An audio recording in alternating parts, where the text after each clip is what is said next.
व्यवस्था है, जबकि जात व्यवस्था नहीं है। जात क्या है? अव्यवस्था है। व्यवस्था वो होती है जो लाभदायक होती है, क्यों? और अव्यवस्था वो होती है जो हानिकारक होती है। तो जात से हमको लाभ है कि हानि है? क्यों?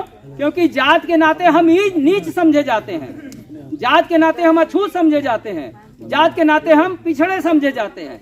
इसलिए जात या व्यवस्था है, ये व्यवस्था नहीं है। तो जात व्यवस्था के बारे में, अव्यवस्था के बारे में कहा गया। जात की परिभाषा क्या होती है? जात किसको कहते हैं? What is the definition of caste? जात की परिभाषा क्या होती है? जिसको देख कर जाना पहचाना जा सके उसको क्या कहते हैं? जाति कहते हैं। जैसे इस पेड़ को ना हम हिलाते हैं ना डुलाते हैं ना इसे पूछते हैं, इसको देखकर हम जान जाते हैं क्या है, ये पीपल का पेड़ है। क्यों पूछने जाते हैं? उसको देखकर हम जान जाते हैं महुआ का पेड़ है। पूछने गए थे, गधे को हम हिलाते नहीं हैं, गधा देखकर जान जाते हैं गधा है। घोड़े को देखकर हम जान जाते हैं घोड़ा है। बिच्छू को देखकर हम जान जाते हैं ये बिच्छू है। फिर भी किसी को विश्वास ना हो तो पिछवाड़े हाथ लगा कर चेक कर ले, मालूम पड़ जाएगा वो बिच्छू है केचुआ नहीं है। और वो जब परिभाषा बताएगा तो एक हफ्ते तक याद रहेगा। तो इन सबको हम देखकर पहचान जाते हैं। और यहाँ बैठे हुए लोग जब परिचय होता है तो कोई कहता मैं नाई हूँ, कोई कहता मैं तेली हूँ, कोई कहता मैं तमोली हूँ, कोई कहता मैं चमार हूँ, कोई कहता मैं पासी हूँ। अरे आपके कहने से आप हो गए? अगर जाति आप में है तो दिखनी चाहिए कि नहीं दिखनी चाहिए? नाव हो तो अस्तूरा दोनों तरफ लटके चाहिए आगे पीछे। चलो तो मालूम पड़े कि हाँ वास्तव में अस्तूरा वाला आदमी है। क्यों? बड़ाई हो तो जो है दिखाई पड़े चाहिए बस सुला सुला। तो जात जो है मानव में नहीं होती है। जात किस में होती है? जात होती है पेड़ पौधों में।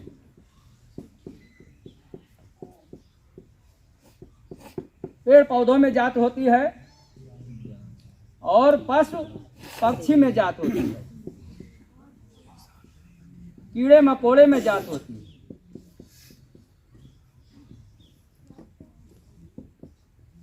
इन सब में जात होती है। पेड़ पौधों को आप देख कर जान सकते हैं, पूछ नहीं सकते हैं।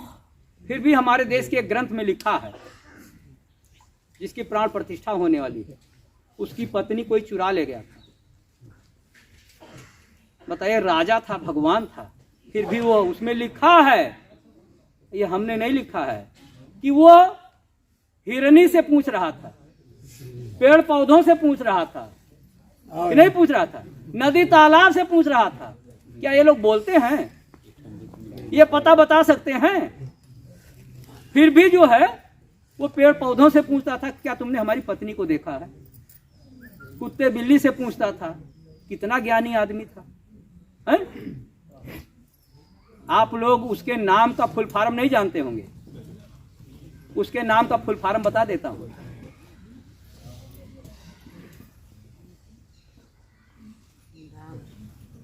क्या लिखा है? हा? राम कहाँ लिखा? हमने रा लिखा है, माँ लिखा है। अब मिला के लिखते तब राम कहते। रटा हुआ है आप लोगों को, रोए रोए में बसा है कि नहीं? रा से होता है राजनैतिक, राजनैतिक, और माँ से होता है मंत्र। अगर ये राजनैतिक मंत्र ना होता तो दिल्ली कैसे पहुंचते? क्यों? ये राजनैतिक मंत्र है। एक राजनैतिक मंत्र वाला वो होता है जो कहता है कि जो है वो एक यहां होता है, एक यहां होता है ना? तो वो कहता है कि नहीं, हमारा इस्लाम खतरे में है। कहता नहीं है इस्लाम खतरे में है, और ये कहता है हिंदू खतरे में है। अभी भी कहता है हिंदू धर्म खतरे में है। बताओ, जिसका राज्यपाल, जिसका प्रधानमंत्री, जिसका मुख्यमंत्री, जिसका जो है चीफ जस्टिस ऑफ इंडिया, जिसका चुनाव आयोग, सब कुछ जिसके कब्जे में, उसके बावजूद हिंदू धर्म, तो भैया एक खतरे से मुक्त होगा कब? जब आपका शासन है और आपका धर्म खतरे में है, तो आखिर ये मुक्त कब होगा? हमारे ख्याल से आपका शासन जाने के बाद ये मुक्त हो जाएगा। क्यों? जब आपके शासन में खतरे में है। क्यों? 16 तारीख से रास्ता बंद हो रहा है, 19 तारीख से सारे राजमार्ग बंद कर दिए जाएंगे। अगर आज यही से इमरजेंसी में फैजाबाद में अगर मेडिकल कॉलेज में ले जाना हो तो नहीं ले जा सकते। ये हाल है। क्यों? क्योंकि धर्म खतरे में। धर्म खतरे में नहीं है, ये खतरे में है और ये खतरे में, और ये दोनों जुड़ जाते हैं ऊपर वाले एरियर बैरियर ट्रेडमार्क, और ये बस वही सब खतरा खतरा दिखाई पड़ता है। बताने की जरूरत है। माता फातिमा बेग को देखिए, उन्होंने ज्योतिबा फुले को, सावित्रीबाई फुले का साथ दिया था। वीर अब्दुल हमीद इस देश की आजादी में लड़े थे। एपीजे कलाम इस देश के राष्ट्रपति थे। इसके बावजूद इस्लाम धर्म को क्या समझा जाता? आतंकवादी। क्यों? ये राजनीतिक मंत्र नहीं तो और क्या है? और हमारे लोगों को उनसे जो है मुक्त कराया जाता है। हमारे लोगों को सोचना चाहिए कि इस्लाम धर्म का कोई भी व्यक्ति न आरक्षण का विरोध करता है, न संविधान का विरोध करता है, न लोकतंत्र का विरोध करता है, न शिक्षा का विरोध करता है, न हमको गुमराह करता, न हमको ठगने का काम करता है। तो इस्लाम धर्म का व्यक्ति हमारा मित्र है, शत्रु नहीं है। इतिहास गवाह है। लेकिन हमारे लोगों को जो है इस्लाम धर्म के खिलाफ कर दिया जाता है। इसलिए हमारे लोगों को, आप लोग जाइए नहीं, जो फ्री में बंटने वाला वो लेके जाइएगा। इतना सारा गड्डी रखा है, सब फ्री में बटेगा, ये लेते जाइए। प्रधानमंत्री ने भेजा है। हाँ, ये लेते जाइए, तब कल अयोध्या जाइएगा। आइए जाइए नहीं, ये लेते जाइए। एक बार यहाँ कैडर था, कैडर के बाद 2-3 महिलाएं आई तो कहे बाबू वो साड़ियाँ कब मिलेगी? तो हमने कहा हम साड़ी बांटने आए हैं। जी बुलाया। कहीं हम जानी वो साड़ी बांटे वाले हो आप, ये इतना देर बोले के बाद अब साड़ियाँ बंटबो। तो ये चीजें जो है आप बस पक्षी में देख लीजिए, हाथी को देख लीजिए। हाथी की टट्टी को आप देखेंगे तो नहीं कहेंगे बकरी की टट्टी है। हाथी के पैर के निशान को देखेंगे तो नहीं कहेंगे बकरी के पैर का निशान है। उसकी टट्टी को देखकर, उसके पैर के निशान को देखकर हम जान जाते हैं कौन सा पशु है। कोयल जब बोलती है तो उसके आवाज में हम आवाज मिलाते हैं, और कौवा बोलता है तो ढेला उठाते हैं, है कि नहीं? उसकी बोली से हम पहचान जाते हैं। है? क्यों? बिल्कुल, ये पहचान है, ये परिभाषा है जाति की। इसी प्रकार से सांप को देखकर अगर इधर सांप आ जाए तो कोई ये नहीं कहेगा नेवला आ गया है? ना कोई कहेगा कछुआ आ गया है। हम देखकर जान जाते हैं ये सांप है, ये कछुआ है, ये केचुआ है, ये बिच्छू है। तो उसको देखकर हम जान जाते हैं। और अगर किसी के अंदर विश्वास ना हो तो सांप बहुत लोग छू नहीं सकते हैं। क्यों? छूते ही बेहोश हो जाते हैं, और काटना तो दूर की बात है। तो इस नाते जातियां किसमें होती हैं? पेड़ पौधे, पशु पक्षी, कीड़े मकोड़े में। मानव में जात नहीं होती है। अगर मानव में जात होती तो देखकर जान पहचान लिया जाता कि हाँ ये वास्तव में। बहुत से लोग कहते हैं कि जैसे हमारे यहाँ एक बार परीक्षा हो रही थी हमारे कॉलेज में, तो परीक्षा के समय में एक लड़की जो है गोरी गोरी बहुत ही सुंदर थी, बहुत लिखने पढ़ने में तेज थी, वो बिल्कुल आगे बैठी हुई थी। आपके बस्ती के एक प्रोफेसर हमारे कॉलेज में थे, प्रोफेसर केन पांडे जी, हमारे साथ ड्यूटी कर रहे थे। उसके पीछे एक लड़का ब्लैक एंड व्हाइट बैठा था, रोल नंबर वाइज लड़के बैठे हुए थे। पांडे जी ने कहा, नंद जी यह लड़की किसी ब्राह्मण कुल की है। हमने कहा किस आधार पे कह रहे हैं? कहीं देखिए गोरी गोरी है, सुंदर है, पढ़ने लिखने में तेज है, जब से बैठी खूब लिखे जा रही है। तो हमने कहा डॉक्टर साहब हाथ कंगन को आरसी क्या, पढ़े लिखे को फारसी क्या, जांच पत्र रखा होता है क्लासरूम में, जांच पत्र रखा होता है परीक्षा कक्ष में। हम कहा जांच पत्र उठाइए और मालूम हो जाएगा। तो जब उन्होंने जांच पत्र उठाया तो उसका नाम था पुष्पा वाल्मीकि। तो हमने कहा ये तो पुष्पा वाल्मीकि लिखा है डॉक्टर साहब, क्या ब्राह्मणों में वाल्मीकि भी लिखा जाता है? कहीं नहीं, ये एससी है यार, ये जानते हो क्या खजर हो गया है।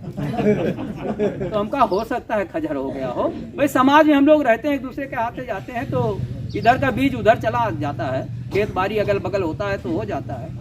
तो हमने कहा डॉक्टर साहब और इसके पीछे वाला पलट के देखिए, तो जब पीछे देखे वो जो काला कलूटा बैठा हुआ था उसका नाम था उमा शंकर शुक्ला। हमने कहा इधर भी खजर हो गया।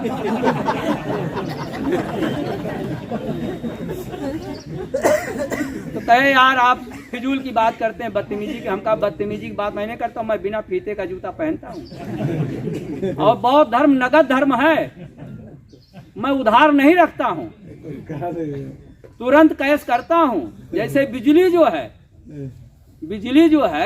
बिजली नगद धर्म का प्रतीक है। किसी नंगे तार को छूकर देखिए।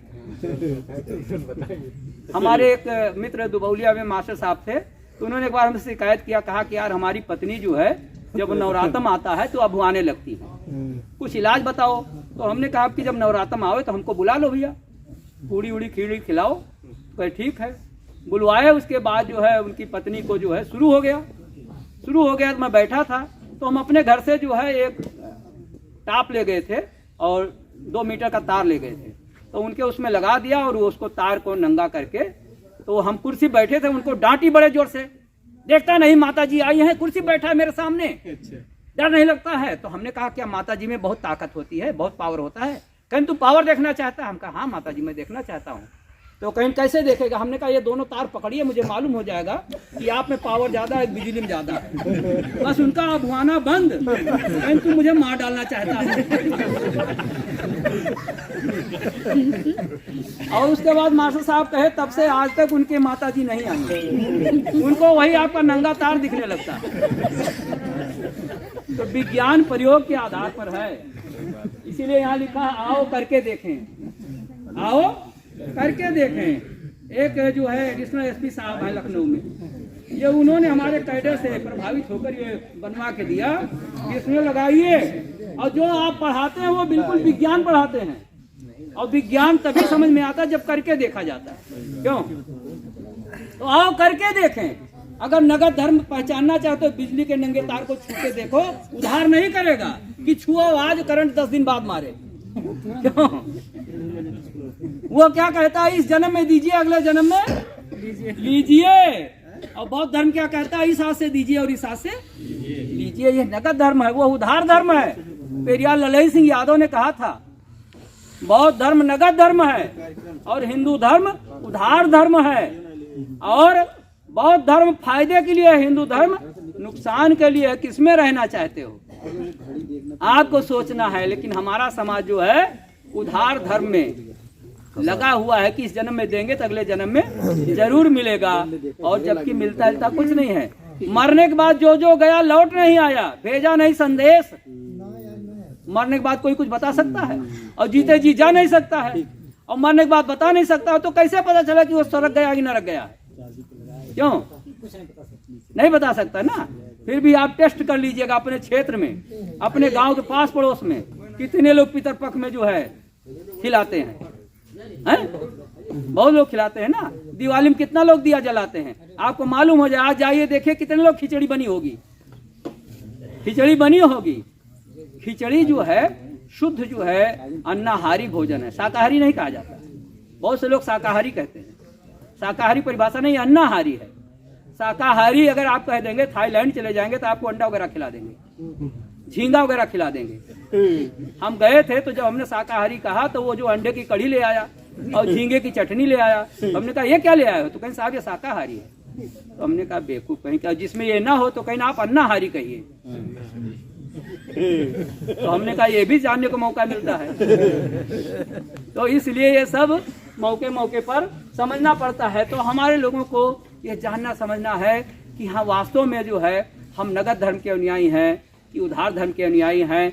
हम जो है अपने आने वाली पीढ़ी के लिए, आज चाहे मैं जो कुछ कर रहा हूं या आप जो कुछ कर रहे हैं या सोचे हैं, वो अपने लिए नहीं सोच रहे हैं, आने वाली पीढ़ी के लिए सोच रहे हैं।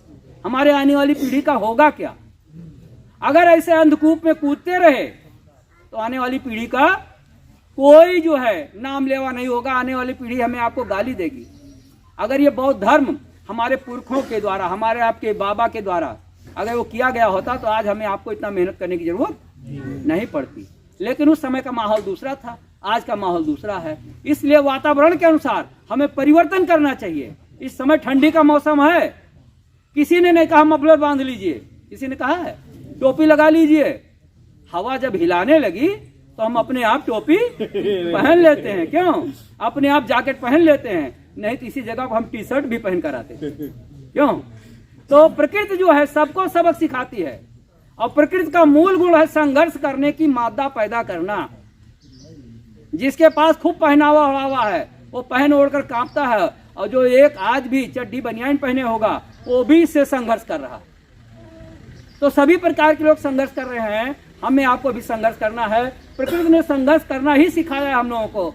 इसलिए संघर्ष सबसे पहले परिवार में करना है, फिर समाज में करना है, और फिर अपने इसमें करना है। और संघर्ष इस प्रकार से करना है कि अगर गलत तरीके से संघर्ष करोगे तो 5 साल तक आपकी बहू बेटियों माताओं बहनों के साथ वो घटना होगी जिसकी FIR नहीं लिखी जाएगी। अगर संघर्ष करके आपने परिवर्तन कर दिया तो किसी की हिम्मत नहीं पड़ेगी आपकी माँ बहन बेटियों के साथ आंख दिखाने की।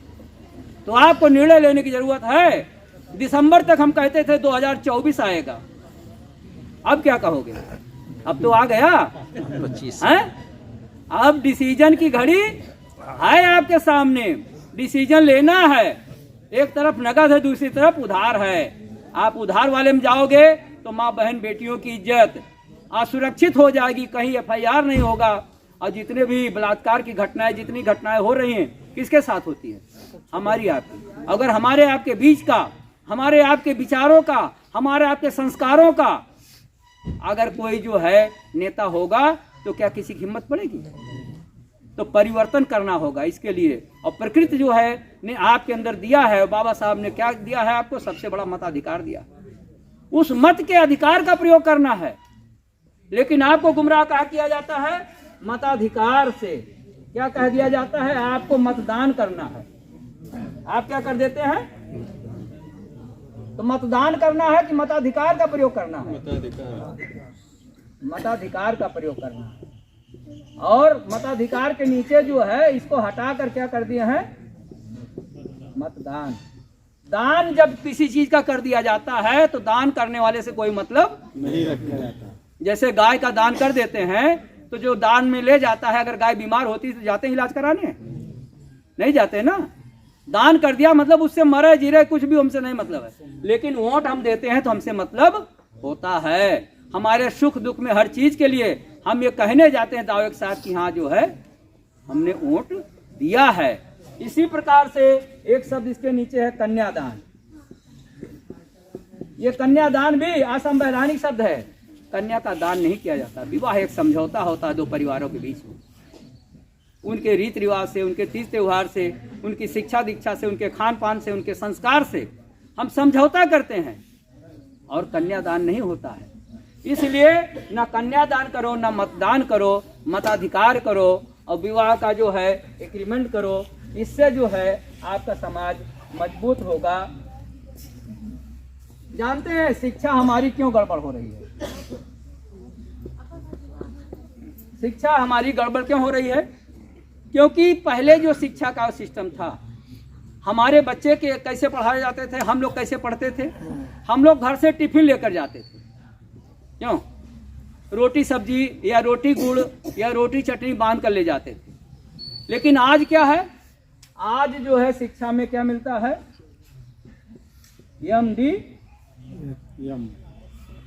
Mid day meal. अब तो सरकार जो है, जो बच्चों को पैसा मिल रहा था वो उनके खाते में जाएगा। क्या करेंगे? जूता चप्पल, सिलेबस की किताबें। पता चला दूसरा सत्र आने वाला है, तमाम विद्यालयों में अभी तक कॉपी किताब नहीं पहुंचा है, अभी तक नहीं पहुंचा है, उसी से चल रहा है। तो ये चीजें जो है हमारी शिक्षा को जो है, जो पहले शिक्षार्थी बनते थे वो भिखारी बन रहे हैं। क्योंकि वहां पर लोटा, थाली, कटोरी, चम्मच, गिलास सब दिया जाता है। तो एक बच्चा जो भूखे पेट पढ़ने जाएगा तो उसका दिमाग ब्लैक बोर्ड पर लगेगा कि किचन में लगेगा? क्यों? भूखे पेट ज्ञान की बात अच्छी नहीं लगती है। इसलिए हमारे लोगों को जो है शिक्षा की उस मौलिक व्यवस्था की ओर ध्यान देना चाहिए, और जिसमें हम स्वयं भेदभाव करते हैं कि लड़की को प्राइमरी स्कूल में भेजेंगे और लड़के को कहाँ भेजेंगे, कॉन्वेंट में भेजेंगे। इस व्यवस्था को खत्म करने की जरूरत है। महिलाओं पुरुषों के बीच में जो है, जो प्रकृति ने अंतर बना रखा है, उतना ही अंतर बने रहने देना चाहिए। जो हमारे आप के बीच का अंतर है, जो कानून के समक्ष समानता है, जो संविधान के समक्ष समानता है, उसको बनाए रखना चाहिए। और जब ये आप बनाए रखेंगे तो कभी भी जो है हमारे देश में जो है लोकतंत्र संविधान की हत्या नहीं होने पाएगी। आप जानते हैं संविधान सुरक्षित है तो हमारा देश सुरक्षित है, लोकतंत्र सुरक्षित है तो हमारा देश सुरक्षित है। अगर लोकतंत्र खतरे में है तो हमारा देश खतरे में है। ये वही देश है। अभी कुछ दिन पहले दिल्ली में जंतर मंतर पर सुरक्षा के संरक्षण में, पुलिस व्यवस्था के संरक्षण में संविधान की प्रतियों को जलाने का काम किया गया। संविधान जलाने वाले लोग वो राष्ट्रद्रोही हैं, और जो राष्ट्रद्रोही है उसके हाथ में क्या आप चाबी देंगे देश की? क्या सत्ता की चाबी देंगे? जो हमारे संविधान को नहीं मानता है, हमारे लोकतंत्र को नहीं मानता है, जो बाबा साहब की जो है शिक्षाओं को नहीं मानता है, वो कहता है कि मैं भी बाबा साहब को मानता हूं, मैं भी बाबा साहब की जयंती मनाता हूं। मैंने कहा एक बार बाबा साहब की 22 प्रतिज्ञाएं पढ़ लीजिए, आप पढ़ के सुना दीजिए। आप मानते हैं कि नहीं मानते हैं छोड़ दीजिए, केवल 22 प्रतिज्ञाओं को पढ़ के सुना दीजिए तो उनको बिजली का करंट लग जाएगा। पढ़ सकते हैं? नहीं पढ़ सकते हैं। 22 प्रतिज्ञा केवल हमारे आपके लिए, हमारा आपका सुरक्षा कवच है, हमारी आपकी प्योरिटी और सियोरिटी के लिए है कि हम उससे प्योर माने जाएंगे, श्योर माने जाएंगे। इस नाते हमारे लोगों को जो है इस सुरक्षा कवच को, जो 22 प्रतिज्ञाएं हैं, उसका संकल्प लेना चाहिए कि हम जो है किसी भी देवी देवता में हम विश्वास नहीं करेंगे, हम संविधान में विश्वास करेंगे, हम झूठ नहीं बोलेंगे, हम चोरी नहीं करेंगे, हम अकारण हिंसा नहीं करेंगे, हम व्यभिचार नहीं करेंगे, हम जो है मदिरा का प्रयोग नहीं करेंगे, हम जुआ नहीं खेलेंगे। अगर इन चीज़ों को हम जो है संकल्प लेते हैं तो हमारा समाज एक चरित्रवान समाज बनेगा, एक चरित्रवान समाज बनेगा। एक बार की घटना है कि तथागत बुद्ध एक जगह जो है बैठे हुए थे और उनके सामने से एक गाय बहुत तेजी से दौड़ती हुई जा रही थी। तो तथागत बुद्ध ने देखा कोई जानवर, कोई पशु जब सामान्य गति के बजाय तेजी से जाए तो उसके जीवन पर कोई संकट है। तो उन्होंने जब दाहिनी तरफ देखा तो देखा एक आदमी नंगी तलवार लिए हुए दौड़ा हुआ आ रहा है। तो भगवान बुद्ध जो है उसके आने के पहले बैठे हुए थे। भगवान बुद्ध ने सोचा कि यह आएगा मुझसे जरूर पूछेगा, तो भगवान बुद्ध अपनी जगह खड़े हो गए। वो आया और उस व्यक्ति ने पूछा कि भंते क्या इधर कोई गाय गई है? भगवान बुद्ध ने कहा जब से मैं खड़ा हूं इधर कोई गाय नहीं गई। क्योंकि वो गाय कब गई थी? जब बैठे हुए। ये है सच का रूप। जैसे कहते हैं कि अगर किसी काने व्यक्ति को, अंधे व्यक्ति को अंधा कह दोगे तो नाराज नहीं होगा, लेकिन उसके कहने का सिस्टम अगर ठीक ठाक होगा तो नाराज नहीं होगा। काने को काना कहोगे तो जाएगा रूठ। ये दूसरे धीरे धीरे पूछो भाई आंखिया कैसे गई फूट, है तो नाराज नहीं होगा, है कि नहीं? एक बार भगवान बुद्ध ऐसे जो है दीक्षा दे रहे थे तो एक नवयुवती आई और उसने कहा हे भगवान आप जो है सबकी बात मान लेते, मेरी भी बात मान लीजिए। भगवान बुद्ध ने कहा बताओ क्या चाहती हो? तो उन्होंने कहा मैं आपसे शादी करना चाहती हूँ। भगवान बुद्ध ने कहा किस लिए? कहीं ताकि आपकी तरीके से विद्वान होनहार सुंदर सा बालक हमारी कोख से पैदा हो। तो भगवान बुद्ध ने कहा इसके लिए शादी करने की क्या जरूरत है? तो कहीं भगवान फिर कैसे पूरा होगा? तो कहीं देखो बहन मैं आपको माता मान लेती हूँ, आप मुझे पुत्र मान लीजिए, शादी करने की जरूरत नहीं है। ये साधारण बात है। और आज के शंकराचार्य हो तो लेके फुर हो जाए। रात में कथा भागवत कहते हैं, सवेरे पता चला भाग गए। क्यों? ऐसे हमारे भगवान हैं, भगवान बुद्ध, जिन्होंने जो है अपनी बहनों को अपनी माताओं को सही रास्ता दिखाने का काम किया। ये साधारण बात नहीं, बहुत बड़ी बात है। तो इसलिए जो है ऐसे भगवान बुद्ध के, जब दुनिया के किसी देश में भारत का कोई भी मंत्री संतरी अधिकारी जाता है तो क्या कहता है, मैं बुद्ध के देश से आया हूं। मैं कहां से आया हूं? बुद्ध के देश से आया हूं। और भारत क्या कहता है? भारत कहता है मुझे युद्ध नहीं बुद्ध चाहिए, यह कहता है। और यहां आता है तो 22 तारीख को कर्फ्यू लगाता है। क्यों? यहां आता है तो 22 तारीख को कर्फ्यू लगा दिया है। अगर युद्ध नहीं बुद्ध चाहिए तो बुद्ध को क्यों नहीं स्थापित करते हो? क्यों बुद्ध को भूल जाते हो? बुद्ध के नाम पर दुनिया के सारी देशों से जो है आप अकूत संपत्ति लाते हो। जरा इनके नाम पर भी एक फूटी कौड़ी पा जाओ तो बताओ। तो वो कहता हमारे देश में इतने अंधभक्त तैयार कर दिया है कि बाहर से लाने की जरूरत नहीं है। ये अंधभक्त भूखों मर जाएंगे लेकिन हमको देते रहेंगे। तो मित्रों, मैं चाहता हूं कि अंधभक्ति, अज्ञानता, इससे मुक्त हो जाइए, ढोंग पाखंड से मुक्त हो जाइए और बहुत ही कम समय में आपका देश, आपका समाज पुनः सोने की चिड़िया हो जाएगा। अगर सोने की चिड़िया बनाना चाहते हैं तो इसके लिए यह कार्य आपको करना पड़ेगा, केवल आपको करना पड़ेगा, बाल बच्चों को नहीं। जब आप करेंगे तो बाल बच्चे अपने आप करने लगेंगे। लेकिन कमी क्या है कि हम आते हैं अपने घर की महिलाओं को, अपने बच्चों को लेकर नहीं आते। क्या कहते हैं? वहाँ इज्जत का खतरा है। जबकि यहाँ रजिस्टर घूम रहा था, सब पर सबका नाम, पता, मोबाइल नंबर लिखा है, जितने लोग आए हैं। और वहाँ 22 तारीख को कोई रजिस्टर नहीं रहेगा। क्यों? वहाँ कोई रजिस्टर नहीं रहेगा। सावन के झूले में, चैत्र राम नवमी में कोई रजिस्टर नहीं रहता है। तो क्या होता है वहाँ जब हमारी जो है पुरुष वर्ग भले कम जाए लेकिन महिलाएं 100% जाएंगी। हमने जब पूछा तो एक परिवार से, उनके 4 भाई थे, तो हमने कहा भाई 4 भाइयों का क्या नाम है? कहीं एक का नाम अयोध्या प्रसाद है, एक का नाम मथुरा प्रसाद है। हम कहा आप तो सारे तीर्थ स्थल वाले हो। एक का नाम काशी प्रसाद है। तो हमने कहा ये नाम किस आधार पर रखा? कहीं माता जी जब पहली बार अयोध्या गई थी तो वहां से जो प्रसाद लाई हैं भाई साहब पैदा हुए। जब मथुरा गई थी तो हमारे छोटे भाई साहब पैदा हुए, वहां प्रसाद। तो हमने कहा ये विधा है, वहां से प्रसाद लेके आती हैं, मतलब अपनी इज्जत के साथ खिलवाड़ करके आती हैं। क्यों? और उसको भी खुशी खुशी। इसीलिए बाबा साहब ने कहा था कि गुलाम को गुलामी का एहसास करा दो तो गुलामी की जंजीरें स्वयं तोड़ देगा। लेकिन जो समाज ज्यादा दिनों तक गुलामी में जीवन यापन करता है उसे गुलामी में आनंद आने लगता है। तो ज्यादा दिनों तक, अभी तक नाक कान छेदा जा गया है, हाथ में चूड़ी पहनाई गई है, पैर में पहनाया गया है, ये गुलामी के इतने दिनों से चला आ रहा है। इसलिए इसमें खुशी दिखाई पड़ती है। पहनने के बाद भी हमारी माताएं बहनें मुस्कुराती हैं कि इनको भले बुरा लगता, पहनती मैं हूँ, इनको पता नहीं क्यों बुरा लगता है। हमको बुरा तब लगता है जब सोनार भाई, वो जो चोर भाई इसको इस्तेमाल करते हैं, जब माल ले जाते हैं, कभी नाक फट जाती, कभी कान फट जाता है। क्यों?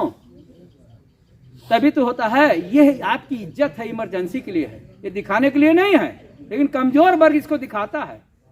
ये हमारे इमरजेंसी के लिए है। जो धन दौलत दिया जाता है ये उस समय के लिए है कि हमारे साथ अचानक कोई जरूरत पड़ जाए, पैसे की जरूरत आ जाए तो हम इसको गिनो रखकर पैसा ले सकते हैं, हम इसको बेचकर काम कर सकते हैं, शिक्षा के लिए, दवाई के लिए, किसी चीज के लिए। ये हमारे उसके लिए है।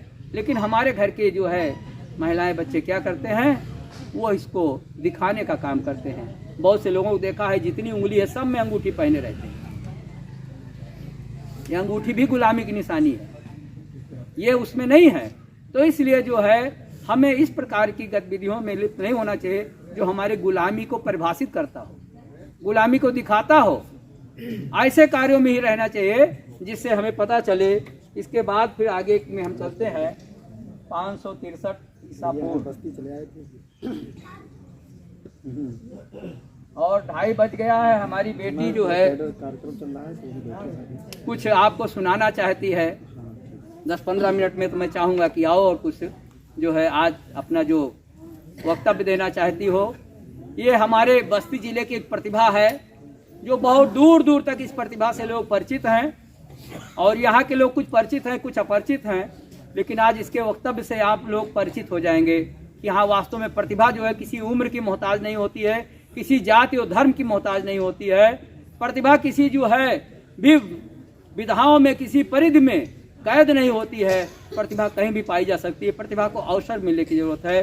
तो ऐसी प्रतिभा को अवसर देकर जो है हम अपने आप को जो है कृतज्ञ होना चाहते हैं। इसलिए जी आप मोरे जी आए और अपने